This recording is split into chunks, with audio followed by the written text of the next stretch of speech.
مولانا خلیل احمد صاحب جو حضرت گنگوہی کے سب سے پہلے خلیفہ ہیں، امبھیٹوی کہا جاتا ہے اس لیے کہ گاؤں ہے امبھیٹا کر کے، جیسے آپ کے قریب میں سیدوں کا گاؤں ہے، ایسے وہاں سہارنپور کے قریب بھی دو آبا کے درمیان ایک گاؤں امبھیٹا شیوخ کے نام سے مشہور ہے۔ وہ حضرت مولانا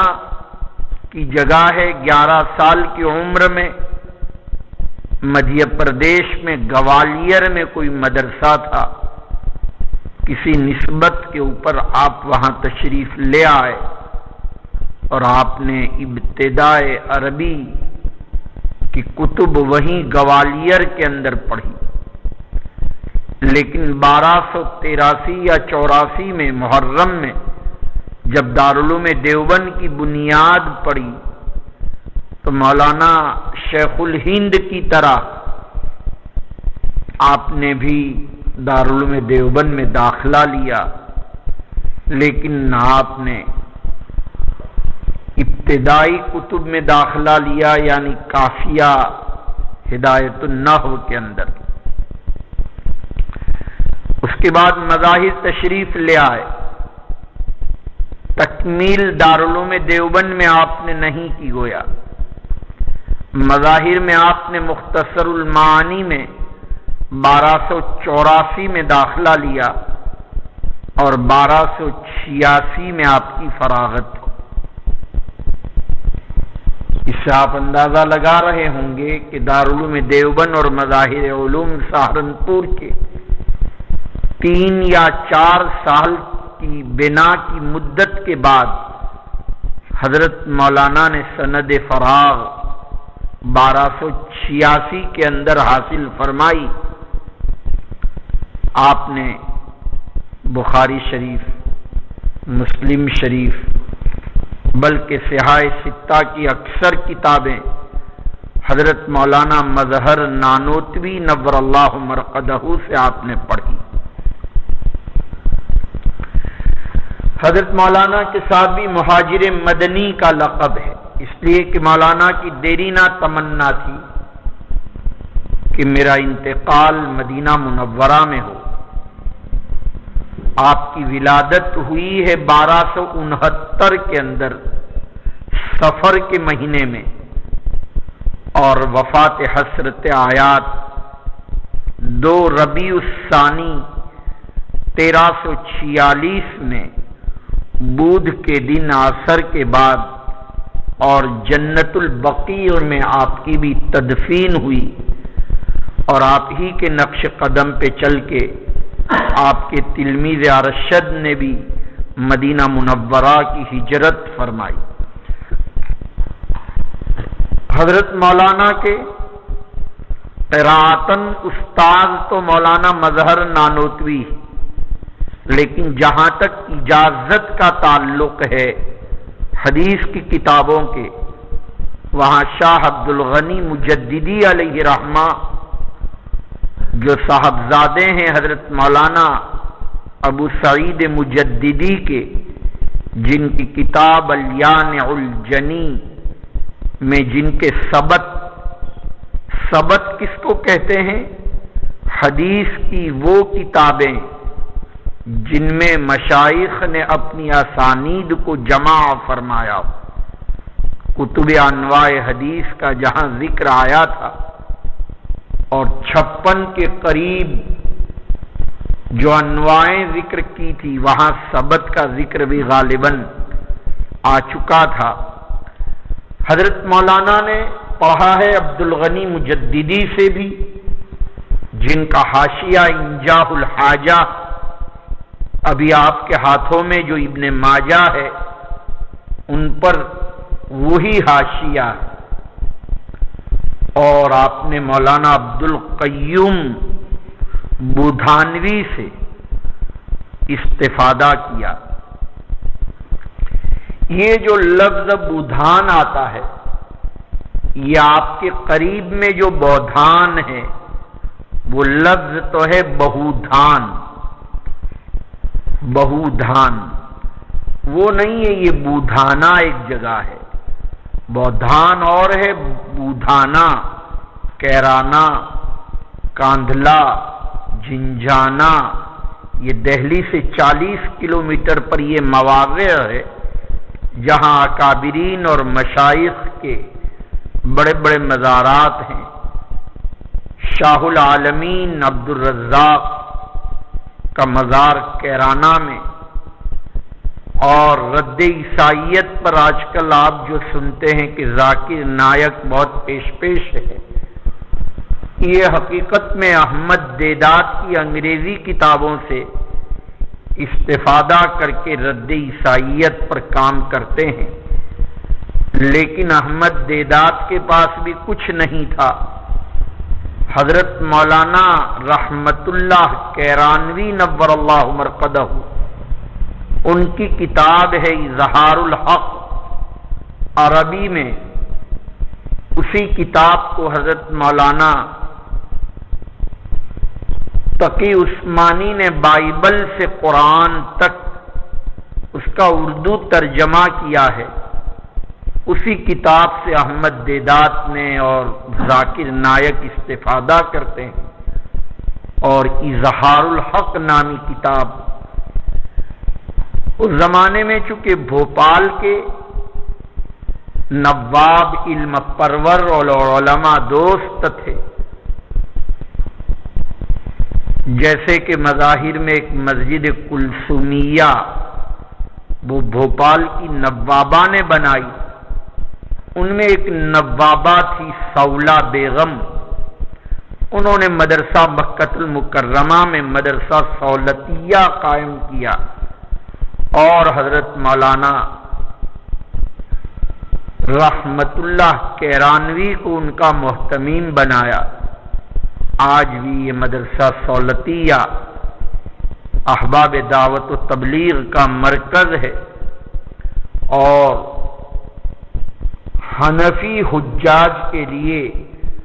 فتاوی میں رجوع کرنے کا مرکز ہے۔ جبل مکہ اور شبیکہ میں یہ مدرسہ سولتیہ ہے، اور انہی کی اولاد میں اہتمام و انتظام و انصرام منتقل ہوتا رہا، اور آج بھی ان کے پوتے پر پوتے ہی محتمیم ہیں،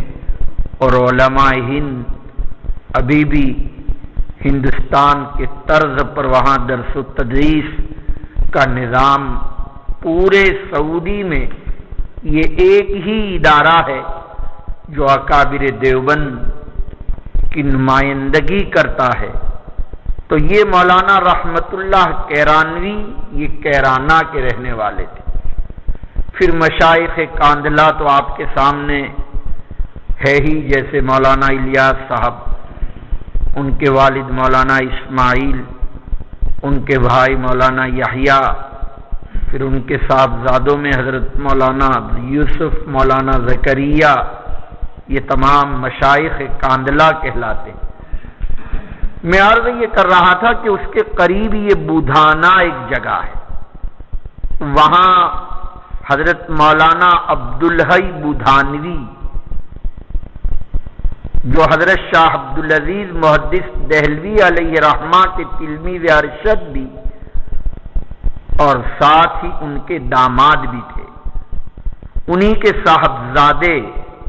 حضرت مولانا عبدالقیوم بودھانوی ہے، وہ حضرت مولانا عبدالحی کے صاحبزادے ہیں اور شاہ اسحاق صاحب دہلوی کے تلمیذ ہیں، اور شاہ اسحاق صاحب دہلوی کے داماد بھی ہیں، ان کی بیٹی سے بھی نکاح ہوا ہے۔ تو یہ وہ مشائخ ہیں جن سے حضرت مولانا خلیل احمد صاحب نور اللہ مرقدہ نے قراءتن نہیں اجازتن پڑھا ہے۔ قراءتن تو حضرت مولانا مظہر نانوتوی سے پڑھا ہے۔ اس لیے میں عرض کر رہا ہوں کہ حضرت مولانا خلیل احمد صاحب کے مشائخ میں سے مولانا عبد القیوم بودھانوی علیہ رحمہ اور شاہ عبد الغنی مجددی علیہ رحمہ، آپ نے فراغت کے بعد لاہور، مسوری، منگلور، بھوپال، بھاولپور، بریلی سب جگہ درس دیا۔ مولانا خلیل احمد صاحب نور اللہ مرقدہ نے اس زمانے میں چونکہ غیر منقسم ہندوستان تھا، لہذا لاہور اور بھاولپور جو اب پاکستان کے اجزاء بن چکے ہیں، ان دنوں میں حضرت مولانا نے وہاں بھی فیض پہنچایا، حتیٰ کہ بریلی اور منگلور، یہ منگلور سے آپ کا منگلور جو بنگلور کے قریب، یہ مراد نہیں ہے، بلکہ منگلور ایک قصبہ ہے روڑکی کے قریب، وہ منگلور مراد ہے جہاں کے حضرت مولانا حافظ عبداللطیف صاحب پور قاضوی اور حضرت مولانا ثابت علی صاحب، جن کا تعارف ماقبل میں سند مسلم میں گزر چکا ہے، اپنے زمانے کے امام النحو فرماتے تھے کہ ثابت کے کمرے کا چوہا چوہا نحوی ہے، وہ بھی پرقاضی کے رہنے والے، اور میں نے جن سے شرح تہذیب پڑھی حضرت مولانا ظریف احمد صاحب نور اللہ مرقدہ، وہ بھی رہنے والے تھے پرقاضی کے۔ وہیں پر یہ قصبہ ہے منگلور، روڑکی کے قریب۔ حضرت مولانا خلیل احمد صاحب نے وہاں بھی درس و تدریس کا کام کیا۔ فراغت کے بعد پھر حضرت مولانا تشریف لے آئے دارالعلوم دیوبند میں 1333 میں مدرس دوم بن کر، اس لیے کہ مدرس اول تھے حضرت شیخ الہند علیہ رحمہ، اور مدرس دوم بن کر آپ تشریف لے آئے 1333 کے اندر۔ اس وقت آپ کی عمر 26 سال کی ہوگی۔ پھر 1314 میں، بعد میں پھر اس کے بعد 34 کے اندر مظاہر علوم میں دوبارہ تشریف لائے مدرس اول کی حیثیت سے، اور پہلی مرتبہ آپ نے جب بخاری شریف پڑھائی اپنے تلامذہ کو تو کل 8 طلباء تھے۔ 1346 میں مدینہ منورہ میں آپ کا انتقال ہوا۔ آپ کی تالیفات میں بذل المجہود ہے، جس کی تصنیف میں 10 سال ہوئے۔ 1335 میں اس کو لکھنا شروع کیا تھا۔ پہلے تو یہ لیٹھو پریس پر ہندوستان میں چھپی تھی 5 جلدوں میں، اور ہم لوگوں کو جیسے آپ کے ہاتھوں میں مسلم شریف ما شرح نووی دی جاتی ہے، ہم جب مظاہر میں پڑھتے تھے تو ابو داؤد شریف ما بذل کے 5 جلدیں دی جاتی تھی، ابو داؤد شریف نہیں دی جاتی تھی، بذل ہی طلباء کے پاس ہوتی تھی۔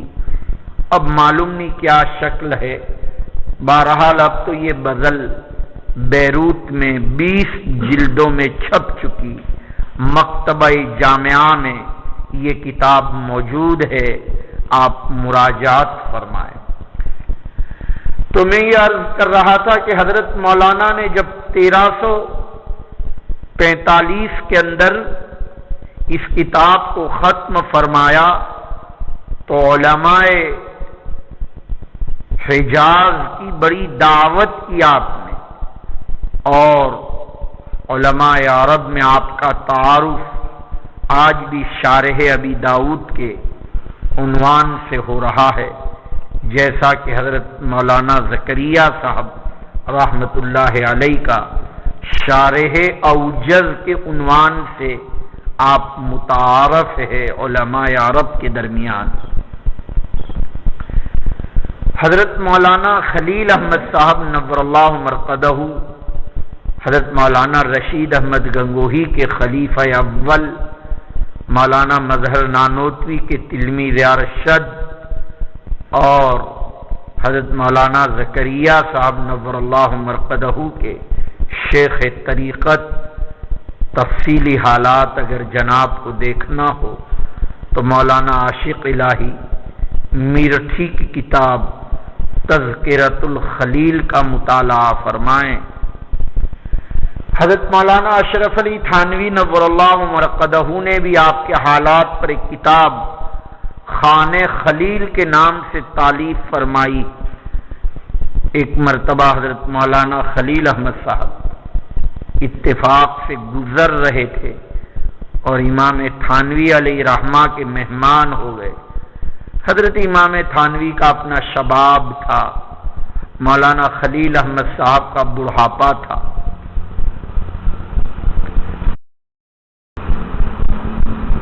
تو آپ کی آمد پر اتنا تکلف کیا جو حضرت تھانوی علیہ رحمہ کے مزاج کے بالکل خلاف، چونکہ آپ کے مزاج میں تکلف نہیں تھا، لیکن 48 قسم کے سالن بنوائے اپنے، حالانکہ نہ شیخ ہیں نہ استاد ہیں، اس لیے کہ شیخ ہونے سے کا سوال پیدا نہیں ہوتا۔ حضرت مولانا تو شاگرد تھے حضرت مولانا یعقوب نانوتوی کے، اور شیخ تو تھے حضرت حاجی امداد اللہ، لیکن اپنے شیخ کے برابر سمجھ کر اس زمانے میں مولانا خلیل احمد صاحب کا دورہ تھا، تو 58 سالن بنوائے۔ حضرت مولانا فرمانے لگے بھائی اتنا تکلف کیا، تو کہا حضرت زندگی میں ایک مرتبہ تو آپ تشریف لے آئے ہیں، تو جی چاہا کہ جی بھر کر آپ کی خدمت کی جائے۔ تو خانہ خلیل کے نام سے کتاب امامنا تھانوی علیہ رحمہ کی آپ کے حالات پر مشتمل ہے۔ ان کتابوں کو ان زمانے میں پڑھا تھا جب درجہ حفظ کی تکمیل کی تھی، تو تیسرا نمبر کے کمرے میں رہتا تھا اور پہلے نمبر کے کمرے میں انجمن تھی۔ انجمن کے صدر گھوڑادرا کے ایک مولوی صاحب تھے، وہ چونکہ میرے چچازاد بھائی ہوتے تھے، تو اسی وقت وہ چابی لے لی تھی اور 350 کتابوں کا مطالعہ تکمیل حفظ کے بعد کر لیا تھا، جن میں بزرگوں کی سوانح عمریاں زیادہ تھی۔ اس کا فائدہ یہ ہوا کہ جس کتاب کو پڑھا تو یہ جی چاہا کہ امام نانوتوی بننا ہے اور امام انور شاہ بننا ہے، اس سے ایک شوق پیدا ہو گیا پڑھنے کا۔ اس لیے بزرگوں کی کتابوں کو، سوانح عمریوں کو بچپن میں خود بھی پڑھنا چاہیے اور اپنی اولادوں کو بھی پڑھانا چاہیے، اس سے بڑا فیض ہوتا ہے۔ اور اس میں لذت اتنی ہوتی ہے کہ آپ کی رات کہاں ختم ہوتی ہے، لوگ ناولیں پڑھنے میں یا ٹی ویاں دیکھنے میں جس طریقے سے اپنا ٹائم پاس کرتے ہیں، اور جیسے کہ لوگ باقاعدہ یہ میچ وغیرہ جو دیکھتے ہیں، اس میں جس طرح لوگوں کو مزہ آتا ہے، آپ کو بزرگوں کی سوانح عمریوں میں تذکرۃ الخلیل، تذکرۃ الرشید، سوانح قاسمی، اشرف السوانح، بصائر حکیم الامہ وغیرہ اتنی کتابیں ہیں، آپ ان کا مطالعہ فرمائیں۔ معشوقین اور محبوبین کی ہسٹریاں جب پڑھتا ہے آدمی تو ایک خاص قسم کی مناسبت پیدا ہوتی ہے اکابرین و مشائخ سے۔ سمجھ شریف میں آیا تو میں عرض یہ کر رہا تھا کہ یہ انہی دنوں کا مطالعہ ہے، اور بچپن میں جو چیز محفوظ ہو جاتی ہے وہ نقش الحجر ہو جاتی ہے، پھر آدمی اس کو بھولتا بھی نہیں ہے۔ اس لیے بھی دعائیں بھی بچپن میں یاد کر لی جائے، تقاریر بھی بچپن میں یاد کر لیے جائیں، اچھے اشعار بھی بچپن میں جب یاد کر لیے جاتے ہیں تو پھر آدمی اپنی تقریروں میں بھی جا بجا اس کو منطبق کرتا ہے، دعائیں بھی جب بچپن میں یاد کر لی جاتی ہے تو یہ سب چیزیں بہت ہی معین اور مفید ہوتی ہے۔ آئندہ اتنا وقت بھی نہیں ملتا کہ آدمی مطالعہ کرے اور رجوع کرے۔ حضرت مولانا خلیل احمد صاحب نور اللہ مرقدہ کا بھی ذکر شریف آپ کے سامنے آیا، اور مولانا خلیل احمد صاحب نور اللہ مرقدہ